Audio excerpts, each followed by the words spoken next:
Bonjour à tous. Un feuilleton politico-biblique, je suis tenté de dire, cela lui a ouvert une autre page de son ministère chrétien et dans l'opinion, une polémique qui n'est jusque-là pas totalement estompée. Pour certains, il a fui le Bénin, pour d'autres, il est porté disparu dans les profondeurs de l'océan et ne reviendra plus jamais. Des choses ont été dites et écrites sur le ministre de Dieu à la suite de son arrestation manquée pour s'être démêlé avec le pouvoir de Boni-Yayi en 2016.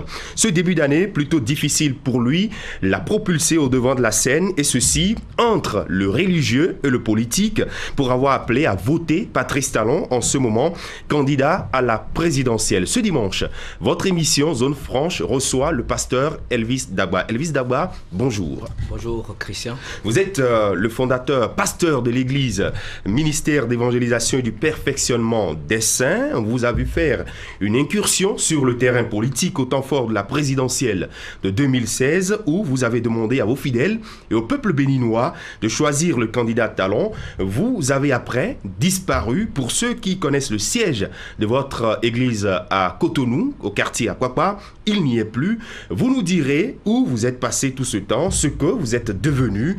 Est-ce que vous avez troqué votre manteau d'homme de Dieu contre une percée dans les affaires, en politique ou autre, abandonnant ainsi votre Bible, les fidèles et l'évangélisation? Sur ce plateau, on aura bien évidemment votre lecture de la gouvernance de Talon, celui que vous avez soutenu.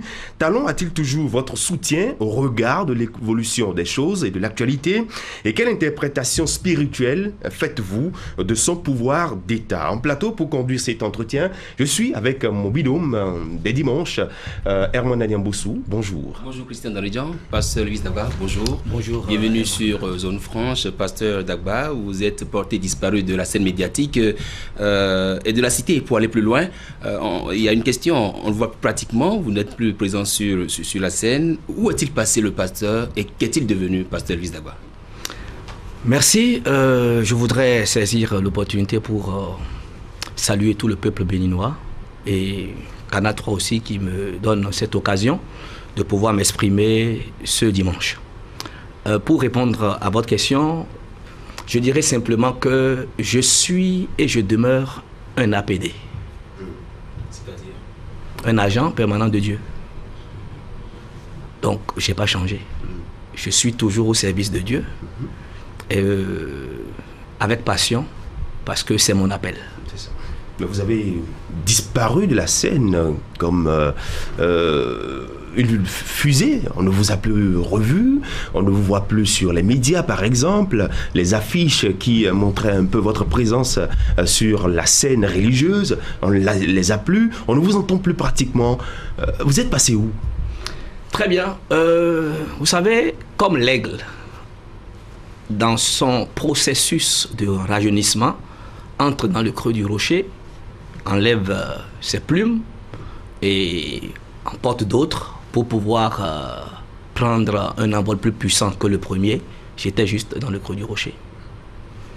Simplement parce que dans la vie, il faut savoir s'arrêter, faire le bilan de ce qu'on fait et prendre de nouvelles résolutions. C'est vrai, j'ai écouté avec attention tout à l'heure votre introduction et ça m'a fait sourire parce que j'ai cru comprendre que dans votre introduction, vous avez bien souligné que j'ai disparu, que les gens ont dit que j'étais reparti dans l'océan. Dans l'océan. Vous êtes devenu un serpent. J'étais, oui, bon, tout ça, bon, j'étais peut-être en haute mer, je n'en sais rien. Mais bon, pour vous dire que, en fait, le peuple béninois a l'habitude de me voir sur votre chaîne, sur Canal 3, par mon émission Christ dans vos maisons. Et vous devez savoir que en décembre 2015, Canal 3 a rompu le contrat de toutes les émissions religieuses, toutes les émissions chrétiennes sur cette chaîne-là. Et effectivement, nous n'avons plus fait d'émission depuis décembre 2015, mais en janvier 2016, nous avons eu un petit problème au niveau de notre siège. D'ailleurs, vous l'avez mentionné dans votre introduction tout à l'heure. nous avons reçu un courrier qui nous notifiait qu'on devait quitter les lieux, puisque en fait le domaine était en litige et ils étaient au tribunal. Donc les propriétaires nous ont notifié que nous devons vider les lieux. Effectivement, il y a d'autres qui étaient sur les lieux parce que c'est un grand domaine. Hein. Tous ceux qui étaient sur les lieux avaient déjà vidé les lieux, même avant nous. Donc, en janvier 2016, précisément le 10 janvier, nous avons fait notre dernier culte là-bas. Et on était obligé de se déplacer et chercher très rapidement un autre endroit où continuer par célébrer le culte. Ça, c'était le 10 janvier précisément 2016. Et le 22 janvier, donc ce sont des événements qui se sont succédés. Hein. Le 22 janvier 2016, j'ai eu à faire une émission sur une chaîne de la place où j'ai demandé à ce que le peuple béninois puisse soutenir la candidature du candidat Patrice Talon, actuel chef de l'État. Et précisément le 24 janvier, vous l'avez mentionné également dans votre introduction, il y a eu cet enlèvement manqué. Ce n'était pas une arrestation, mais c'était un enlèvement manqué le 22. Donc, je voudrais juste... Qui vous en voulait? Qui voulait vous enlever? Mais vous l'avez dit. Oui. En fait, donc vous ne pouvez plus me reposer la question. Vous l'avez dit vous-même tout à l'heure. Je vous repose la question pour que vous nous apportiez des précisions. Non, puisque vous avez affirmé. Non, vous avez affirmé. Vous n'avez pas posé une question dans votre introduction. Vous l'avez affirmé. Et je confirme ce que vous avez dit. Vous n'avez pas inventé une histoire. Je confirme ce que vous avez dit. Pour vous dire que nous avons eu...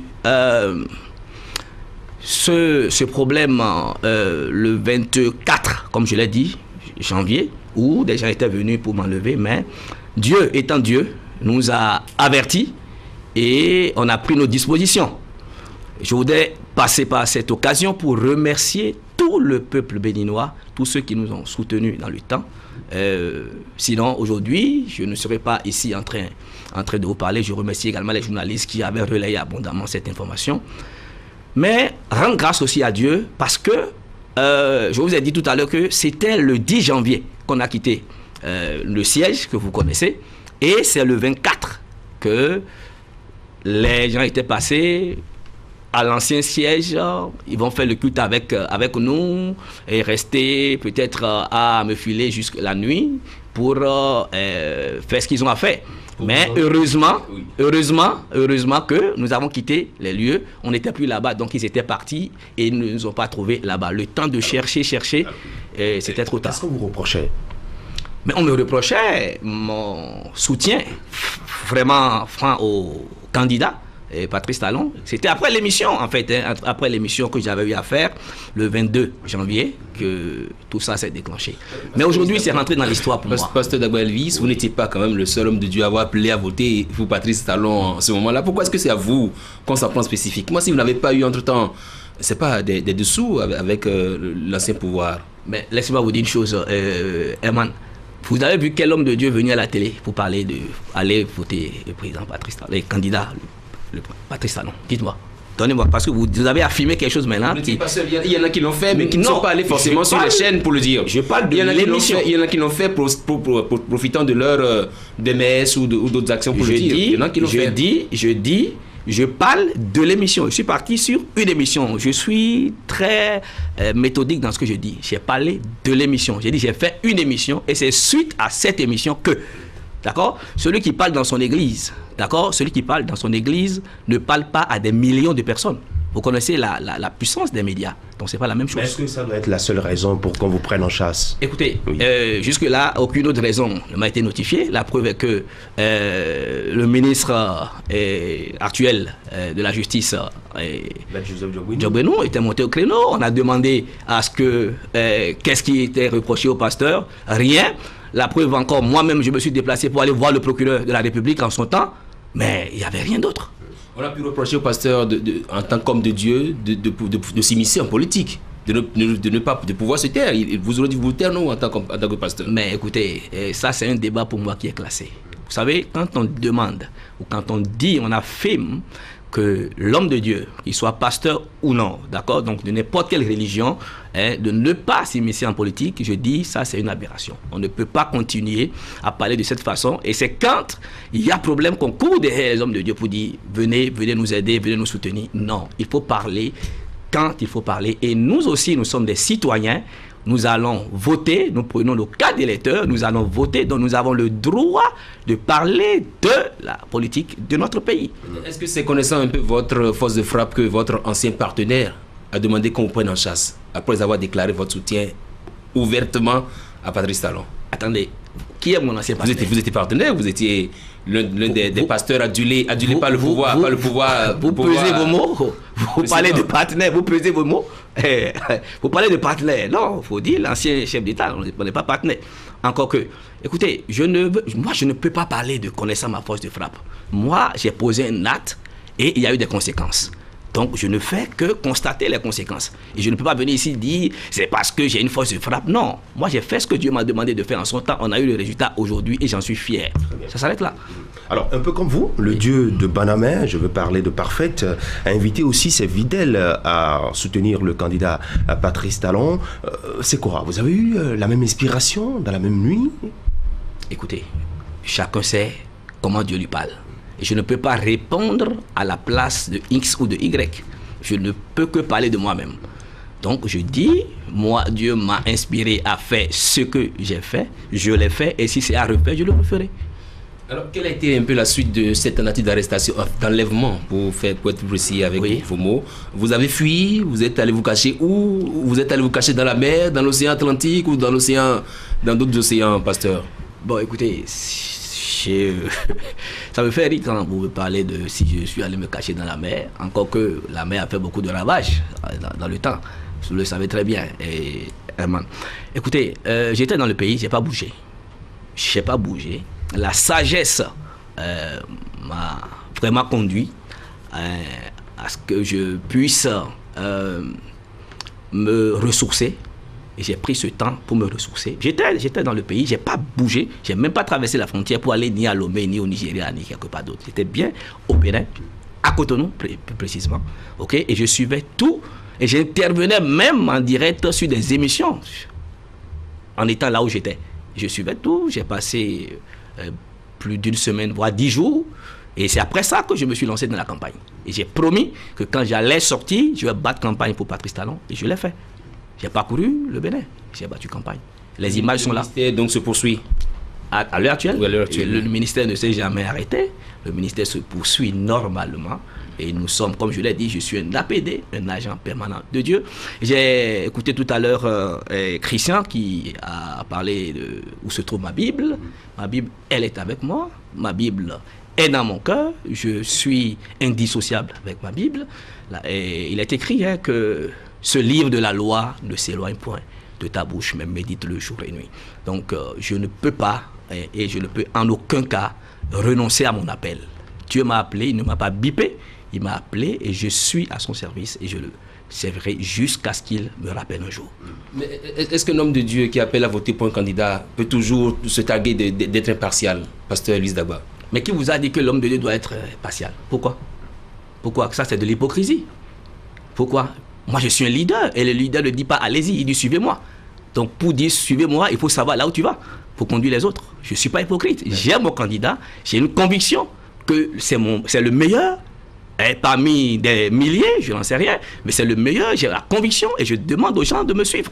Je ne peux pas dire que je suis neutre. Je l'ai dit, la couleur neutre est une couleur qui va avec toutes les chaussures. Donc si vous dites que vous êtes neutre, ça veut dire que vous pouvez faire X en bas, demain c'est Y, après demain. Non, écoutez, moi j'ai une conviction et je marche selon la conviction. Et quand vous avez la conviction, quel que soit ce qui se passe, vous restez accroché à la bague. Mais est-ce que en agissant ainsi, vous n'êtes pas en train de vous détourner de votre mission religieuse, celle d'enseigner la parole à vos fidèles lorsque vous intervenez en politique? Mais écoutez, je viens et je le répète encore, et moi je continue d'enseigner la parole de Dieu. Et dites-moi, où se trouve, où est-ce que c'est écrit dans la Bible qu'un homme de Dieu ne doit pas faire ou parler de la politique? Dites-moi. si vous me dites aujourd'hui, moi j'abandonne la politique, je vous remets ma Bible. Vous maîtrisez plus la Bible. Donc, si vous savez que je maîtrise plus la Bible et que je fais ce que je suis en train de faire, donnez-moi alors carte blanche. Il faut savoir alors que je suis sur le droit chemin et je sais ce que je fais. Alors, aujourd'hui, quel est le regard de vos fidèles, puisque vous êtes leur berger, le regard qu'ils vous portent, lorsque vous les invitez à aller dans un sens ou dans l'autre? Par exemple, lorsque vous leur demandez, bon, écoutez, tel est mon candidat, je vous demande de l'accompagner, de le soutenir. Quel est le regard, quelle est la réponse que les fidèles vous donnent? Mais d'abord, quand vous avez des fidèles, en tant que si vous êtes un homme de Dieu, vous êtes un berger, ça veut dire que les fidèles d'abord croient en vous. Ils ont une foi en vous, ils savent que le berger ne peut pas, n'est-ce pas, les conduire dans le décor. Donc ils mettent leur foi d'abord en vous, ils croient que oui, vous ne faites rien si vous n'avez pas été inspiré ou si Dieu ne vous a pas parlé. Donc il n'y a pas de discussion là-dessus. En son temps, votre appel a été entendu? Mais bien sûr, ça a été entendu. Et quand nous avons eu des mêlées suite à notre appel, à notre émission et tout ça, on a reçu le soutien de nos fidèles. Voilà. D'accord. En août, je pense 2017, tout récemment, vous avez organisé une grande soirée dénommée « Laissez-moi mon talent ». Oui. C'était quoi la motivation? D'abord, qu'est-ce qui vous a emmené vers Patrice Talon? Écoutez, Patrice Talon, candidat, pour moi, c'était pas un hasard. C'était le plan de Dieu. Et c'était le choix de Dieu pour le Bénin. Et connaissant un peu l'homme, je peux vous dire que Patrice Talon, à la tête du Bénin, est une opportunité pour notre pays. C'est une chance inouïe pour notre pays. Et j'ai décidé, suite à ce que j'ai reçu de la part de Dieu, de lui apporter tout mon soutien. Et aujourd'hui, je ne regrette pas. Pour vous dire que aller vers Patrice Talon, en son temps, n'était pas directement un choix qui venait de moi, mais c'est d'abord parce que j'ai entendu de Dieu que c'est l'homme de la situation, c'est l'homme qu'il fallait pour cette période-là, c'est l'homme qu'il fallait pour sortir le Bénin de cette situation dans laquelle on était en son temps. Et quand Dieu dit oui, personne ne peut dire non. La preuve, vous avez vu vous-même qu'à quelques semaines ou mois des élections, son prédécesseur avait dit qu'il n'allait jamais laisser le pouvoir à qui, vous le savez, je ne veux pas répéter, et pas pudeur, le mot exact qui avait été employé en son temps, mais pour finir, il a transmis pacifiquement le pouvoir, même en donnant comme bonus une Bible, pour dire que Dieu est fort. C'est seul Dieu qui est fort. Pour vous, homme de Dieu, quand on donne la Bible à quelqu'un, qu'est-ce que ça veut dire, pasteur? Écoutez, c'est celui qui a donné la Bible qui saura pourquoi il a donné la Bible. Mais moi, je veux dire... Vous vous en donnez à certains de vos fidèles. Bien sûr, ce que je veux dire, moi je parle dans... compris encore ce message de exactement, parce que lui, il ne parle pas de moi. Exactement, non, lui, il ne parle pas de moi, il parle plutôt de l'acte qui a été posé par le prédécesseur de Patrice Talon. Et je dis, c'est lui qui vous dira pourquoi il a donné. Mais moi, je dis... Le fait de donner la Bible, c'est de façon pacifique que le pouvoir a été transmis. Et Dieu est un Dieu de paix. Donc chacun peut traduire à sa façon. Mais c'est celui qui l'a fait qui peut dire exactement, n'est-ce pas, et pourquoi il l'a fait. Donc, pour beaucoup, ce serait une manière d'appeler Patrice Talon à la foi. Mais Patrice Talon, attends, je ne pense pas que celui qui donne la Bible a plus de foi que Patrice Talon. Parce que la foi, ce n'est pas le fait de dire, vous savez, la chrétienté n'est pas l'uniforme scolaire. Non, ce sont les actes que nous posons chaque jour. D'accord? Donc, celui qui a remis la Bible ne peut pas affirmer aujourd'hui qu'il a la foi plus que Patrice Talon. Parce que s'il avait la foi, il n'allait pas demander d'aller et faire ci ou faire ça. Il n'allait pas poser des actes qu'il posait en son temps. Donc, ce n'est pas question d'avoir la foi plus que Patrice Talon. Mais pour moi, je dis, on ne peut pas polémiquer sur le fait qu'il ait donné une Bible. Oui. Il n'a pas donné autre chose. Et donner la Bible n'est pas mauvais. Donc, c'est lui seul qui pourra dire pourquoi il a fait. Pasteur Dagba, quelles étaient vos relations avec Patrice Talon, le candidat ou l'homme d'affaires Patrice Talon, avant qu'il ne soit candidat et maintenant président de la République du Bénin? Mais écoutez, nous avons de bonnes relations. Nous avons encore de bonnes relations et je ne vais pas venir étaler mes relations ici avec Patrice Talon. Il est de vos fidèles? Non, il n'est pas mon fidèle, pas du tout. Ah non, il est où il était catholique, il demeure catholique et il a dit qu'il sera toujours catholique. Donc, ce n'est pas une relation de pasteur fidèle dans tous les cas. Soyez rassurés. Et je dis, je le répète, c'est un chef d'État aujourd'hui et je respecte l'autorité. Je ne veux pas venir étaler mes relations avec... Vous faites partie de ceux qui allaient le voir à Paris quand il était là-bas ou pas, pasteur? Écoutez, j'ai même posté une photo, même il y a quelques jours encore sur ma page. Avec lui, on était à Paris. Mais c'est pas... Paris, là, c'est pour vous. Non, c'est pas pour vous. Paris, c'est pour tout le monde. Mais quand vous dites aller le voir à Paris, ça veut dire quoi? Vous voulez insinuer quoi par là, concrètement? Donc vous faites partie de ceux qui allaient le voir, qui préparaient sa candidature sans doute. Mais je partais le voir. Pourquoi? Est-ce qu'il est interdit? Ou bien quand vous avez le visa pour aller à Paris, on dit interdit de visiter Patrice Talon? Non, ça c'est trop... Alors dites-moi, pasteur, quel a été votre poids dans la campagne de Patrice Talon? Je ne sais pas si j'ai eu un poids ou pas. J'ai demandé à ce qu'on vote pour Patrice Talon. J'ai fait la campagne pour Patrice Talon. J'ai prié pour qu'il soit président de la République. Aujourd'hui, il est président de la République. On ne nous a pas vu, pasteur. Qui? On ne nous a pas vu sur le terrain, sur le terrain médiatique ou lors des meetings, prendre position véritablement pour Patrice Talon. Vous étiez à Cotonou? Oui. Dessus? Oui, on nous a vous pas voulez vu. que je vous confonde avec des images? Allez-y. Allez sur ma page Facebook alors, ok? Et vous allez venir redonner aux téléspectateurs qui nous regardent, parce que là c'est pas bien. Alors, ok, Herman? Non, attendez, s'il vous plaît.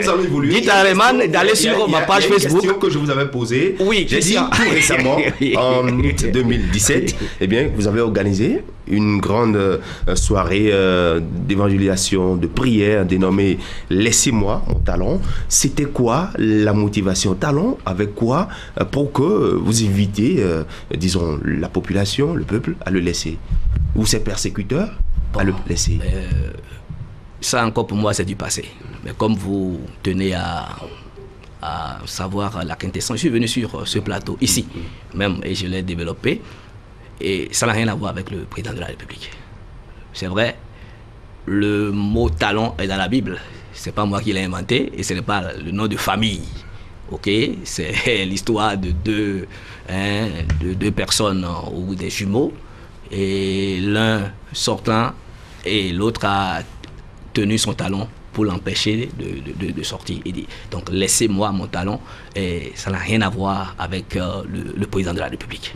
Mais si ce talon-ci est écrit tout en majuscule. Mais écoutez, c'est quoi, c'est une figure de style? Mais écoutez, que ça soit en majuscule ou en minuscule, où est le problème? Vous prononcez ça comment? En fait ça rejoint un nom de famille cette fois-ci. Non, mais quel nom de famille?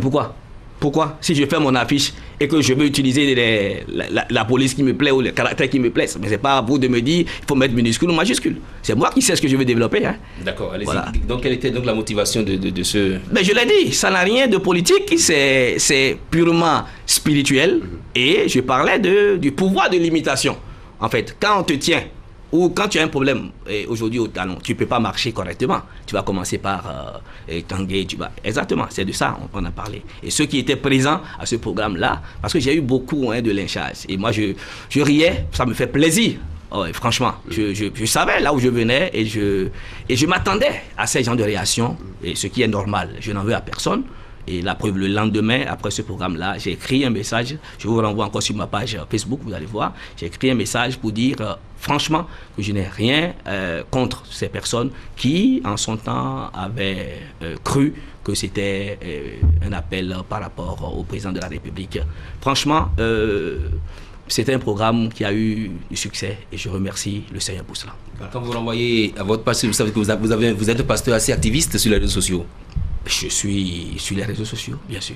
Très activiste? Je suis sur les réseaux sociaux. C'est tout. C'est tout. D'accord. Alors, nous allons évoluer. Vous êtes un grand orateur, un grand communicateur. Vous avez dit talent, et talent est au pouvoir depuis le 6 avril 2016. On vous emmène à faire une analyse de sa gestion de l'État. Ça fera 2 ans, le 6 avril prochain, qu'il tient les rênes du pays, notre pays Bénin. Pensez-vous qu'il gère bien? D'abord, je voudrais dire que le Bénin, sous le président Patrice Talon, va mieux et ira encore de mieux en mieux. Vous êtes certain de ce que vous dites avec tout ce que nous avons comme remous aujourd'hui? Je le dis avec conviction. Le Bénin, sous Patrice Talon, va mieux et ira de mieux en mieux. Vous savez, Le président Patrice Talon est le docteur que Dieu a choisi pour ce pays. On a connu un autre docteur aussi. Ah non, il y a docteur et docteur. Laissez-moi aller jusqu'au bout. Le docteur pose un diagnostic. Le docteur ne se jette pas sur le malade. Mais il prend le temps de poser le diagnostic. Et quand il pose maintenant le diagnostic, il passe à l'étape où il va soigner le malade. Vous voyez, et le président Patrice Talon a pris le temps de poser le diagnostic des maux qui minent notre cher et beau pays, le Bénin. Et je peux vous dire ici que la guérison, le processus de la guérison se poursuit de façon progressive. Le processus de la guérison de notre cher et beau pays, le Bénin. Alors, lorsque vous dites qu'il a pris le temps de poser le diagnostic, il n'a que 5 ans. Il a pris le temps de poser un diagnostic pendant 2 ans, pratiquement, alors que le 6 avril, quand il prêtait serment, eh bien, il a dit à son peuple qu'il était prêt, oui. Ici et maintenant. Oui, mais quand il dit qu'il était prêt, oui. Il ne vous a pas dit qu'il était prêt à... C'est-à-dire, il dit j'étais prêt. Mais est-ce qu'il vous a dit qu'il était prêt à quoi? Non. Donc, il peut être prêt. Parce que quand vous êtes en dehors du pouvoir, vous avez une autre vision, vous avez une autre appréciation, d'accord? Quand vous êtes... mais quand vous entrez, quand vous avez le pouvoir, il y a encore les réalités qui sont là, d'accord? Mais quand il dit qu'il est prêt aussi pour poser également le diagnostic. Il avait déjà, dans tous les cas, fait un travail, parce qu'il connaît ce pays. Ce n'est pas quelqu'un qui a été parachuté, non, il connaît le Bénin. D'accord? Donc, il a pris le temps, n'est-ce pas? Parce que pour élaborer son projet de société, et il a élaboré son projet de société sur la base des diagnostics qu'il a eu à poser. Il vient au pouvoir, il voit encore certaines réalités, il ne peut pas se jeter. Parce que, vous savez, le président Patrice Talon, c'est un homme pragmatique, c'est un homme méthodique. Et il ne confond pas vitesse et précipitation. Donc, il a pris le temps, vous avez dit qu'il a pris 2 ans pour poser un diagnostic, mais ce n'est pas trop. Non, Christian, pour quelque chose qui veut durer, pour quelque chose qui veut être grand, prendre 2 ans pour poser le diagnostic, c'est pas trop. C'est un monsieur, pour ceux qui le connaissent, ils savent très bien qu'il a de la méthode. Et lui-même est pressé de voir les choses se réaliser. Et je peux vous dire ici, je le répète encore, c'est l'homme qu'il faut pour ce pays en ce moment. Pasteur Ndagwa-Elvis, oui. Après 28 ans de démocratie, oui. Vous dites que c'est l'homme qu'il faut pour ce pays, Patrice Talon. Bien sûr. Vous le présentez comme un homme providentiel? Écoutez, c'est le choix de Dieu. Moi, je ne parle pas en termes d'homme providentiel, mais c'est le choix de Dieu. La preuve, quand je dis l'homme, c'est l'homme qu'il faut. Si c'était pas ça lui... veut dire que le Bénin n'a jamais l'homme qu'il fallait depuis 28 ans de démocratie. Savez, nous parlons d'une époque, nous parlons d'une période, nous parlons d'une saison. D'accord? Si vous me suivez, je veux vous ramener sur le plateau. Et Herman, je l'ai dit tout à l'heure. Ok? Et Christian peut vous témoigner. J'ai dit, pour cette saison, je l'ai dit tout à l'heure quand je parlais, c'est l'homme qu'il fallait pour le Bénin. Et à chaque saison, Dieu choisit un homme. Et quand Dieu choisit, quels que soient en fait les obstacles, quand Dieu dit oui, c'est cette personne-là. Donc, quel que soit ce qu'on peut dire, ok, sur la personne, quels que soient les a priori, quand Dieu fait son choix, aucun homme ne peut aller contre. Et je dis, je le répète, c'est l'homme qu'il faut pour ce pays. Vous savez, tout à l'heure, j'ai parlé de diagnostic. Et j'ai dit tout à l'heure que le Bénin est en train d'être guéri de façon progressive. Et parfois, il y a ce qu'on appelle la thérapie de choc, où les habitudes sont bousculées, les gens sont choqués par la façon de faire, et par les changements, par le bouleversement. C'est normal. Et on ne peut pas accuser le peuple béninois pour les différentes réactions que nous avons aujourd'hui. C'est normal. Et je voudrais ici dire qu'il faut que les Béninoises et les Béninois continuent de croire et de faire confiance à celui à qui ils ont confié le pays, le président Patrice Talon. Il ne va pas les décevoir. Ça, j'en suis convaincu. Enfin, Vous avez demandé aux Béninois de continuer de croire en celui qu'ils ont élu, celui qu'ils ont placé à la tête de l'État. Mais dans l'un de ses discours, il a demandé à ces mêmes Béninois-là de serrer les ceintures et que bientôt les choses iront de mieux en mieux. Mais est-ce que le fait de parler ainsi à son peuple, ce peuple qui se sent, disons, affamé, ce peuple qui pense qu'il y a quelque part des libertés qui sont privées et qui pense qu'on est reparti dans une période révolutionnaire, est-ce que le discours que le chef tient ne pose pas un problème à ce même peuple-là? Alors, quel discours? De serrer la ceinture? La ceinture. Ben, si vous ne voulez pas serrer la ceinture, il faut porter bomba. Parce que bomba, il n'y a pas de ceinture. Le problème n'est pas là. Quand le chef de l'État dit aux gens de porter la ceinture, de serrer la ceinture, mais écoutez, c'est dire qu'il est, je l'ai dit tout à l'heure, il est en train de faire guérir, soigner notre pays des maux, mais de façon progressive. D'accord? Donc, dans un futur très proche, nous allons tous voir des changements où les pleurs d'aujourd'hui vont être transformés en allégresse. Et le futur, là, c'est très proche. Et quand il dit de serrer la ceinture, il faut dire simplement, prenez patience, ne soyez pas découragés. Je ne pense pas que le chef d'État pourrait dire mieux. Ne soyez pas découragés, faites confiance, serrez la ceinture, ça va aller bientôt. Est-ce que vous avez côtoyé l'homme que les Béninois apprennent à connaître aujourd'hui, depuis le 6 avril de 2016? Vous l'avez côtoyé, Patrice Talon? Depuis le 6 avril? Non, vous l'avez côtoyé avant qu'il ne prenne le pouvoir depuis le 6 avril. Mais écoutez, je vous ai dit tout à l'heure, vous m'avez même posé la question. Bien sûr, je l'ai côtoyé. Ouais. Pourquoi? Parce que en fait, la crainte que les gens exprimaient, c'était de voir un homme prendre sa vengeance une fois qu'il sera au pouvoir. Est-ce que vous aviez également cette crainte-là? Je vous remercie, Herman, pour cette question. Et pour les archives sont là. Pour ceux qui ont suivi mon émission, qui m'a valu cet enlèvement manqué, je l'ai dit. J'ai dit, je l'ai martelé sur l'émission, l'une des raisons pour lesquelles moi j'ai porté mon choix sur le candidat Patrice Talon est qu'il a promis, et personnellement, il m'en a encore parlé, j'ai eu à discuter avec lui, personnellement. C'était dans une confession?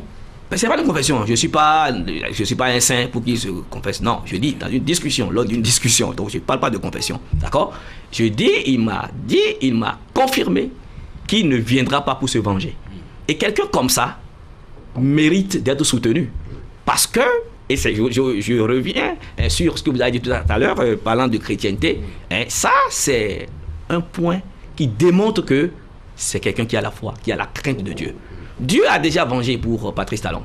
Dieu a fait son combat. Et ce n'est pas lui qui viendra encore pour se venger de qui que ce soit. Non. Mais les gens, peuvent interpréter ces actions comme de la vengeance. C'est normal. Chacun, ça dépend du côté où vous vous trouvez. Mais si aujourd'hui, par exemple, quelqu'un qui est peut-être dans l'opposition, commet un acte qui a besoin d'être jugé, par exemple, ils peuvent dire que c'est la vengeance. Ça, c'est normal. Mais je dis, le président Patrice Talon, l'homme Patrice Talon, a un cœur de pardon. Alors, vous avez dit que c'est l'homme providentiel pour le Bénin. Moi, je ne l'ai pas dit. En tout cas. Faut pas prêter le mot. C'est lui qui a dit. C'est l'homme. Voilà, c'est le choix de Dieu pour le Bénin. D'accord, pour cette saison-là. Voilà. Alors, il est venu avec un label au pouvoir. Il a parlé de nouveau départ. Mais entre deux tours, il y a une coalition qu'il a portée au pouvoir, la rupture. Aujourd'hui, après 2 ans, nous sommes dans quel registre? Toujours la rupture ou le nouveau départ, selon vous? La rupture. Pourquoi? Quelle est la différence que vous faites? Parce que c'est vrai qu'on a parlé de rupture, mais il se fait que le diagnostic posé par ce docteur-là, qui a été choisi, qui est l'élu de Dieu, est assez sévère, et même la pilule est dure à avaler, parce qu'on a tellement serré les ceintures. Quand la pilule est dure à avaler, quand vous souffrez du paludisme et que vous prenez de la libaquine, vous renflouez votre visage, mais après ça vous guérit. Donc que la pilule soit dure à avaler ou pas, elle apportera la solution. Est-ce que c'est pas trop demandé aux Béninois? Écoutez, qui ont un niveau de vie plutôt bas, difficile, qui étaient habitués à un rythme par rapport à ce niveau de vie, mais aujourd'hui, on descend en dessous de ce niveau-là qui était là. Je comprends très bien. Est-ce que c'est pas difficile? Je comprends très bien ce que vous dites. Est-ce que c'est pas douloureux? Je comprends, et humainement parlant, c'est douloureux. Mais pour pouvoir mieux sauter, il faut faire quoi? Il faut descendre. Il faut aller plus bas pour... non, pour pouvoir... Non, ça c'est... Quand vous sautez, ça dépend. Vous sautez, vous allez devant, vous reculez. Mais si vous voulez aller, vous voulez monter, vous faites quoi? Vous vous abaissez et vous remontez. Donc, je le répète encore, ce n'est pas éternel. Ce qui se passe aujourd'hui, c'est pour un temps et les choses vont changer. Mais il faut souligner une chose. Quand nous parlons du niveau de vie, nous avons, et vous le savez mieux que quiconque, la crise mondiale. Ça, vous le savez. Ce n'est pas quelque chose que je vous apprends. C'est une excuse. Bon, non, je n'ai pas fini. Non, je n'ai pas fini. Je n'ai pas fini. Il n'y a même pas d'excuse. Est-ce qu'il y a une crise mondiale, oui ou non? Oui. Je ne dis pas que ce qui se passe, c'est la crise mondiale. Je suis en train de faire un développement. Donc, il y a la crise mondiale qui est là. Ça, c'est un. Donc, pour dire que dans d'autres pays, les gens crient aussi comme nous crions ici. C'est ce que je voulais vous faire comprendre. Deuxièmement, il y a que ceux qui prenaient ou trouvaient de l'argent facile non plus, n'est-ce pas, et ce privilège-là. Et c'est normal aussi que s'ils avaient la main ouverte tout le temps pour donner à X, à Y, pour que l'argent circule, que souffraient qu'on ne voyait plus ça aujourd'hui. C'est normal. Donc aujourd'hui, c'est une opération d'assainissement, la caisse de l'État qui est en train d'être faite. Mais est-ce que cette opération d'assainissement n'est pas brutale? Est-ce qu'elle n'est pas brutale? Est-ce qu'elle n'est pas brusque? Est-ce que son poids ne pèse pas sur le pauvre peuple? Si vous voulez, si vous êtes malade et que vous allez à l'hôpital, vous direz au docteur de vous soigner progressivement, de vous soigner c'est pas doucement, le même cas, c'est pas le même contexte. Ah mais si, écoutez, le Bénin... Vous voulez dire que le Bénin est malade à ce point? Mais si, je le confirme. Je le confirme. Écoutez, je pèse mes mots. Je le confirme. Quand j'ai parlé de docteur, c'est qu'il y a malade. Donc je dis, je le confirme. D'accord? Et tout ce que je dirai ici sur le plateau, j'assume. Je vous le dis, j'assume. Je ne le dirai pas ce que je ne connais pas, ce que je ne maîtrise pas. Et si vous me posez une question que je ne connais pas, je vous dirai, je ne connais pas. Je n'ai pas honte de le dire. Je vous garantis cela. Mais pour vous dire que le changement est brusque, le changement est brutal. Mais vous pensez, Christian, que si vous voulez faire aussi un changement progressif, vous pensez que les gens vont accepter aussi? Non, il faut quelqu'un qui soit arrivé au pouvoir, qui ne cherche pas la popularité. D'accord? Et qui vient pour régler un problème. Et c'est ça, en réalité. Vous vous souvenez du Ghana à côté? Vous vous souvenez du président Hollis? Comment il a apporté ce changement-là, cette révolution dans son pays? Il n'était pas aimé des Ghanéens. Même nous avons eu beaucoup de jugemakers qui sont venus au Bénin. Mais combien vous en voyez aujourd'hui? Mais faites un tour au Ghana, vous allez voir aujourd'hui. Ces gens-là sont repartis dans le pays et c'est une ville qui est propre. Vous voyez? Et l'économie du pays là est relancée. La manière dont on conduit les bœufs, c'est pas de cette même manière qu'on va conduire, par exemple, le lion. Il y a toujours la méthode qui doit différer. Le président Hollis, en son temps, conduisait des bœufs? Non. Écoutez, on ne parle même pas de bœufs. Hein, on ne parle pas de lion, on parle des hommes. D'accord? Et je dis, même en tant qu'homme, je vais vous poser une question. Est-ce que une année, le Béninois a pu dire, non, cette année-là, les choses ont marché? Il n'y en a pas. Il n'y en a pas. Donc, même quand ça marche, un peu là, on n'est pas reconnaissant. Il n'y a pas une année où on peut dire... Quel président? Je parle de tous les présidents qui sont passés. Hein. Je ne parle pas de l'ancien régime ou quoi. Non. Il n'y a pas une année où vous allez entendre, ah, cette année-là, non, ça, les choses ont marché. Non, j'ai bien vendu aujourd'hui. Cette année, j'ai fait chiffre d'affaires. Non. On est toujours des éternels insatisfaits. À la recherche du mieux-être. Et pourquoi c'est comme ça? C'est l'homme. C'est l'homme. C'est pourquoi, pour vous dire que le président Patrice Talon dirige des hommes.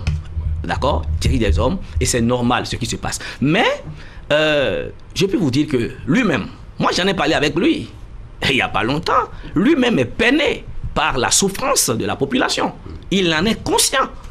Mais en le même temps, il sait là où il va, il sait ce qu'il fait, il sait que c'est pour le bonheur. Pas des signes qu'il est peiné, pasteur Dagba. Vous voulez qu'il vienne pas des signes vous voulez qu'il vienne sa peine pour la population. Vous voulez qu'il vienne à la télé pour vous dire ou bien qu'il prenne un mouchoir pour vous, bien qu'il dise je vous aime. Vous voulez qu'il le fasse? Non, c'est un homme pragmatique. D'accord. Oui, vous l'avez dit, il est pragmatique, il est assez méthodique. Voilà. Pasteur Dagba, dites-nous, quelle est votre appréciation du rapport de Patrice Talon avec les hommes politiques, avec les politiques? C'est une très bonne question. D'abord, rapport avec les hommes politiques, donc la classe politique en général. Nous allons d'abord parler de ce qui l'entoure. Parce que quand nous parlons des hommes politiques, en tout cas, il y a aussi des hommes politiques. C'est collaborateur direct. Je voudrais vous dire que, et vous devez le savoir, le président Patrice Talon, dans son gouvernement, il n'y a pas que les gens qui ont milité pour lui. On est d'accord là-dessus. Il n'y a pas que des gens qui ont milité pour lui. Il n'y a pas que ceux qui étaient au premier rang. Non plus. Il y a un peu de tout. Pour dire que c'est un homme qui a l'esprit d'ouverture. Et pour vous confirmer que il n'est pas à la recherche de copinage, mais il est à la recherche de la compétence. Et il a dit, avant même la formation de son gouvernement, je ne sais pas si vous étiez là quand il avait fait sa déclaration, mais c'est passé, les archives sont là. La nuit de sa victoire. Exactement, il a dit. Donc, il demandait même d'avance pardon à ceux-là qui ont mouillé le maillot pour lui, qui ne vont pas se retrouver peut-être dans le gouvernement ou avoir un poste ou quoi, parce que lui, il est à la recherche de la compétence. Donc, il est ouvert, il a ouvert, n'est-ce pas, il a tendu sa main aux autres forces politiques, et nous avons dans son gouvernement de la compétence, aujourd'hui. Et je peux vous dire également que j'ai une prière, et ma prière est que ceux qui ont été choisis par le chef de l'État pour travailler avec lui sont d'abord des hommes et des femmes en qui il a mis sa confiance. Sinon, à part si ce n'est que la compétence, ça ne va pas se faire. Il faut aussi avoir confiance en cette personne et dire que, attention, si je mets cette personne-là, elle ne va pas détonner, elle ne va pas faire des choses qui vont aller en contradiction avec ce que je suis en train de prôner moi-même. L'éthique, la morale et tout ça. Alors, donc, je voudrais exhorter, et c'est ma prière, tous ceux-là qui sont autour du président de la République, qui ont reçu ou qui ont eu sa confiance et qui ont bénéficié de cette confiance-là, de toujours, je dis toujours, tout faire pour maintenir cette confiance et aider le chef de l'État en toute sincérité à atteindre ses objectifs. Ça, c'est le premier point concernant ceux qui l'entourent. Est-ce que jusque-là, vous pensez que ceux-là jouent convenablement leur rôle? Est-ce qu'ils rendent normalement compte au chef de l'État? Est-ce qu'ils facilitent la tâche au président de la République dans la mise en œuvre de son programme, de ses actions? Je peux vous dire une chose. Et le chef de l'État, pour les dossiers que les différents ministères pilote, le chef de l'État prend connaissance au fur et à mesure de ces dossiers-là. Ce n'est pas... le président Patrice Talon n'est pas un président qui vous dira « j'étais pas au courant ». Il ne vous dira jamais ça. Vous allez constater que s'il n'est pas au pays, il n'y a pas conseil des ministres. Vous avez fait la remarque? Oui. Voilà. S'il n'est pas au pays, il n'y a pas conseil des ministres. Pour dire qu'il suit de près. Et je ne dis pas que il a une confiance ou il n'a pas une confiance. Oh, ça, c'est pas mon truc. Je vous parle de la méthode de l'homme. OK? Pour vous dire que si aujourd'hui il constate que tel ministre ou tel collaborateur ne joue pas convenablement son rôle ou ne fait pas ce pourquoi il l'a fait appel, c'est à lui de s'en débarrasser. Donc, ce n'est pas à Elvis Dagba de vous dire que tel ne fait pas ou tel le fait. Non, c'est au chef de l'État de juger. D'accord. Les relations avec son entourage, les relations avec les partis politiques maintenant. Les relations avec les partis politiques, c'est aussi quelque chose de très important. Et je peux vous dire que, avec ce que nous voyons aujourd'hui, cela démontre que la démocratie est en marche au Bénin. La démocratie est en marche au Bénin parce que si vous êtes un président de la République, si vous êtes un gouvernant et que tout le monde vous applaudisse, c'est dangereux. C'est dangereux d'abord pour vous-même, mais c'est dangereux pour la démocratie du pays. Donc, ceux aujourd'hui qui se retrouvent dans un bloc, n'est-ce pas, appelé minorité parlementaire ou ce que vous savez, ok, sont dans leur rôle, sont dans leur droit et ils jouent leur partition pour la bonne marche de la démocratie béninoise. Sauf que je suis peiné de savoir, je suis peiné de constater, je suis peiné de voir que l'opposition, entre griffes, parce que pour moi elle n'est pas encore officielle, d'accord? Même si... Elle anime la vie politique. Voilà, c'est ça, même si elle anime la vie politique, d'accord? L'opposition, en général, ce n'est pas le fait de mentir, d'intoxiquer, non, mais c'est de critiquer de façon constructive. Et on ne va pas aussi croire forcément que quand on est opposant, c'est pour freiner l'autre, c'est pour détruire l'autre. C'est parce que moi, je ne suis pas là, c'est l'autre qui est là, et comme c'est lui qui est là, il faut que je l'empêche. Non. Mais est-ce qu'il n'y a pas une réalité dans tout ce qui est dénoncé? Est-ce que c'est pas en partant d'un certain nombre de constats que l'opposition prend position sur ces sujets-là? Donnez-moi un exemple de ce qui est dénoncé, que vous voyez que c'est normal, et je vais vous répondre si je sais quelque chose. L'opposition dit, par exemple, que le chef de l'État gère mal, qu'il y a des copinages, qu'il y a privation des libertés quand il s'agit pour les syndicats de manifester, il y a des lignes rouges qui sont tracées un peu partout. Est-ce que ça, c'est pas des faits réels? Très bien. Vous m'amenez sur un autre sujet. C'est toujours le même sujet. Non, en fait, oui. Ça dit, parce que vous dites que l'opposition ne doit pas intoxiquer, ne doit pas mentir, mais il y a quand même des faits qui sont là. Vous m'amenez sur un autre sujet, ok, que je ne voulais pas aborder, mais je suis heureux de dire que il y a trop de pagaille au Bénin. La pagaille s'est installée au Bénin.